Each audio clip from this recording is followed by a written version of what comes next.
Hello friends आपण मानक स्वागत जो मैंने ओटीटी 2024 प्रिपेरेसन होती से वीडियोटी तुम मान वीडियोटी निश्चित भाव में कम आसो जो मैंने पेपर 1 दौरान कि पेपर 2 दौरान उभय यह रही चाइल्ड डेवलपमेंट सीडीपी रो मॉक टेस्ट 3 देखा आज ऑलरेडी 2टी मॉक टेस्ट जा सरी आपण मैंने जाकि देखीदेवे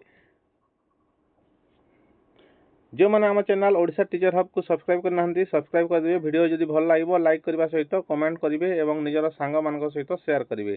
चलतु प्रश्न निकट को जीवा समय को अपचय करवा नहीं। आज प्रथम प्रश्न व्यक्तिर वृद्धि निम्नोक्त मध्य क्यों प्रक्रिया अटे। ताहले देखो व्यक्तिर वृद्धिटा जो शारीरिक वृद्धिटा होता है यहीटा गोटे जैविक प्रक्रिया तेणु ऑप्शन बी हो सठिक उत्तर। आज आम शीघ्र शीघ्र आलोचना करवा।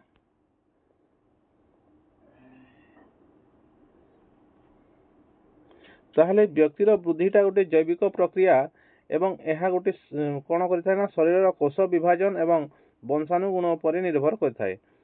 चलतु परवर्ती प्रश्न देखिए 2 नंबर प्रश्न 12 रु 14 वर्ष बयस को क्यों अवस्था कहुए। 12 रु 14 वर्ष बयस को क्यों अवस्था कहुए। ताहले यार सठिक उत्तर कौन हो प्राक कैशोरावस्था। ऑप्शन डी हो सठिक उत्तर।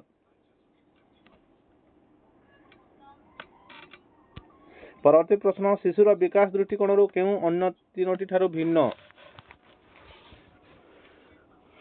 यार सठिक उत्तर हो सहन शक्ति। ऑप्शन ए होटा भिन्न जेहेतु चिंता शक्ति स्मरण शक्ति सृजन शक्ति रोचे सहन सहिबा शक्ति यह गोटे अलग रोचे। यही 3टी कौन आपणकर बौद्धिक विकास सहित जड़ित किंतु सहन शक्ति गोटे कौन गोटे आवेग। ठीक अच्छे। परवर्ती प्रश्न निम्नस्थ उक्ति मान मध्य केउटी ठीक पचारि। ताहले देखिबा उच्चता और ओजनर वृद्धि को विकास कहुए। विकास को बुझाए कि ओजनर वृद्धि विकास को बुझाए नहीं। वृद्धि विकास उपर निर्भर करे। ठीक अच्छे। वृद्धि परिमाणात्मक ये ठीक नहीं विकास उपर नहीं विकास वृद्धि उपर निर्भर करे। ठीक अच्छे। वृद्धि परिमाणात्मक मात्रा विकास गुणात्मक। ऑप्शन सी हो राइट आंसर। ठीक अच्छे। ऑप्शन सी है सठिक उत्तर। परवर्ती प्रश्न जीवा निम्नोक्त मध्य केउटी शिशुर शारीरिक अभिवृद्धि को सूचाऊँ। शारीरिक अभिवृद्धि को क्योंटा सूचाऊँ। यार सठिक उत्तर हो परिमाणात्मक। ऑप्शन बी हो सठिक उत्तर। यहाँ है शारीरिक अभिवृद्धि। 6 नंबर प्रश्न जीवा निम्नोक्त मध्य क्यों तथ्यटी ठीक नुहे पचारि। ताहले देखंतु क्योंटा ठीक नुहे अभिवृद्धि एक जैविक प्रक्रिया। ठीक अच्छे।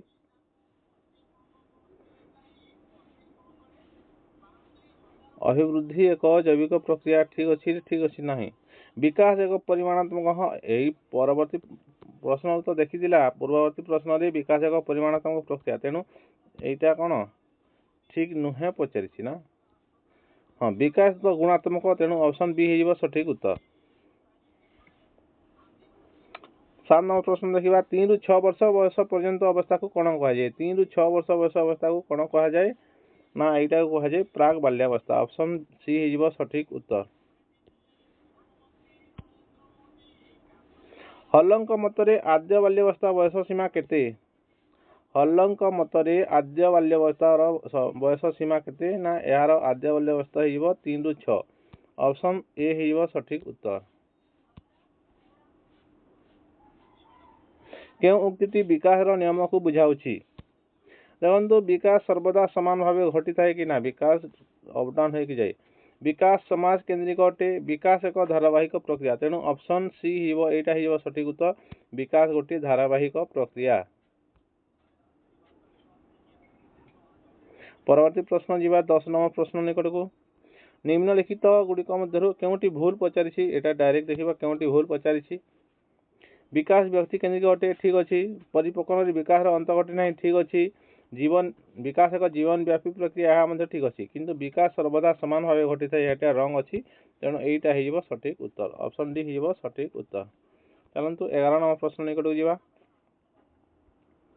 हल्लंक मतरे प्राक कैशोरावस्था शारीरिक परिवर्तन हार किपरि होता है। यहाँ कौन क्षिप्र नुहे कि धीर नुहे। ऑप्शन डी हो सठिक उत्तर। प्राक कैशोरावस्था देखी ना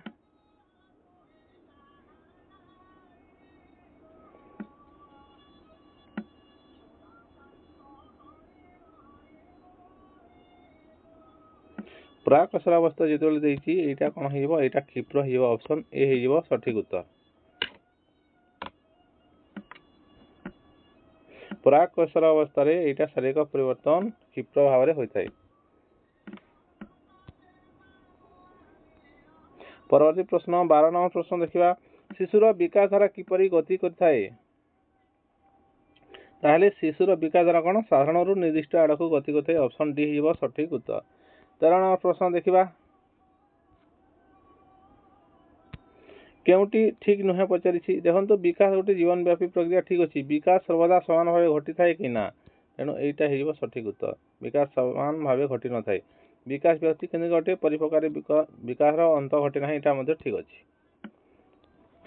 एबे देखिबा 14 नंबर प्रश्न व्यक्तिर अभिवृद्धि केउ प्रक्रिया द्वारा संगठित होइथाय एटा हेइबो अभिवृद्धिटा जैविक प्रक्रिया द्वारा संगठित होइथाय।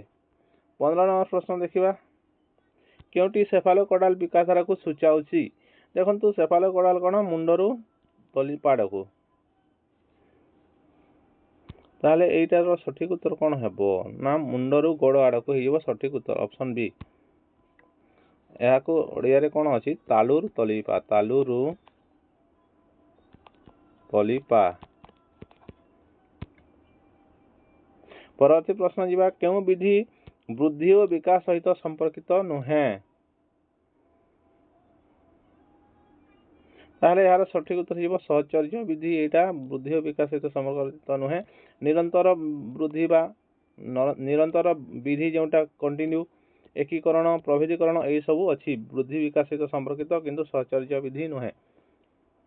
17 नंबर प्रश्न निकट जीवा विकास संबंध रे निम्नलिखित केउ ठीक नुहे पचारिछि विकास संबंध रे विकास रो जीवन रो आद्य बयसर मात्रा अत्यंत क्षिप्र देछि आद्य बयसर मात्रा अत्यंत क्षिप्र देछि एटा ठीक अछि। विकास शरीर विभिन्न भाव रे विभिन्न रूप रे देखाइ ठीक अछि विकास केवल वंशानुगुण द्वारा निरूपित होइथाय एटा भूल देछि केवल नुहे वंशानुगुण केवल वंशानुगुण नुहे विकास एक निर्दिष्ट द्वारा गति करथा एटा मध्ये ठीक अछि तेणु ऑप्शन सी हेइबो एटा ठीक नुहे तेणु विकास रो एटा गोटे ठीक उक्ति नुहे ऑप्शन सी हेइबो सठिक उत्तर।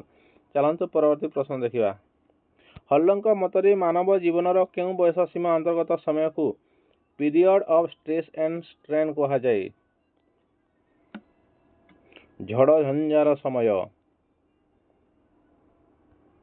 ताहले यार सठिक उत्तर हेइबो 12 रु 18 वर्ष ऑप्शन सी हेइबो सठिक उत्तर। 19 नंबर प्रश्न देखिबा गुणात्मक परिवर्तन होछि विकास एही मत के दैथिले यार मत दैथिले हल्लक दैथिले ना कहिथिले कोन गुणात्मक परिवर्तन होछि विकास।